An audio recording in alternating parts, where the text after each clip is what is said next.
আজকের সেই দিন, বিদায় হজের দিনে আল্লাহ তাআলা নাজিল করছেন আজকের সেই দিন, আকমালতু লাকুম দীনাকুম, তোমাদের দিনকে পুরা করে দিলাম।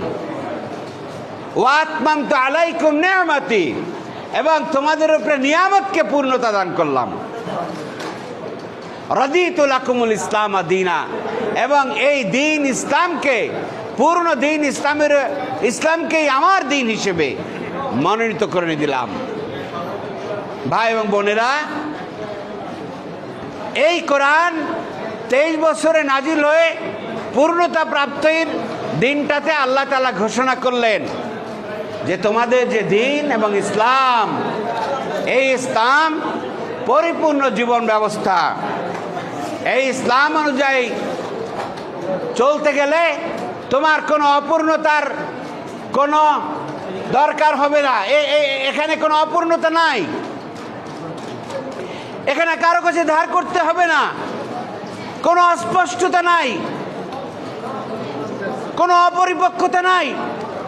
এটা পূর্ণাঙ্গ দিন, এবং এটা যদি অনুসরণ করে চলো, এটা অনুসরণ করে চললেই ওয়া আতমামতু আলাইকুম নিয়ামতি, তাহলে নিয়ামতের পরিপূর্ণতা তুমি লাভ করবে।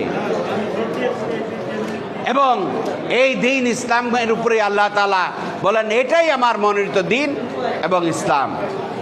ভাই এবং বোনেরা, সেই দিন ইসলাম আল কোরআন পরিপূর্ণভাবে যদি আমরা মেনে চলতে পারি, তাহলে নিয়ামতে পরিপূর্ণ একটি সমাজ আসবে। তাহলে আল্লাহ রাজি থাকবেন, দুনিয়াতে রাজি থাকবেন, আখিরাতে আল্লাহ তাআলা রাজি থাকবেন।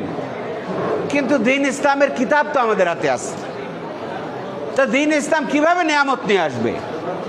সেটা হচ্ছে এই যে এই দিন ইসলাম মানতে হবে এবং কার্যকরী করতে হবে। মানার জন্য একদল লোক দরকার, এই দিন ইসলাম চালু করার জন্য একদল লোক দরকার। আল্লাহ রাব্বুল আলামিন তার বান্দাদেরকে তৈরি করার জন্য, আমাদেরকে সৃষ্টি করা হয়েছে ইবাদতের জন্যে। সেই ইবাদতের পরিপূর্ণ ইবাদত গুজার হওয়ার জন্য আল্লাহ রাব্বুল আলামিন বলেছেন সমস্ত উম্মতের উপরে আল্লাহ তাআলা নামাজ, রোজা, হজ, যাকাত এগুলোকে ফরজ করে দিয়েছেন। নামাজ আপনাকে আমাকে শেখায় যে তুমি একমাত্র আল্লাহর বান্দা, তার কাছেই নত হতে হবে, তিনি মহান, আল্লাহু আকবার এই বলে আমরা রুকু করি, সিজদা করি। আমরা সিজদায় গিয়ে বলি সুবহানা রাব্বিয়াল আলা, তিনি মহাপবিত্র, তিনি সর্বোচ্চ সর্বমহান। সুবহানা রাব্বিয়াল আযীম, তিনি মহাপবিত্র, তিনি আজিম, তিনি বিশাল বড়।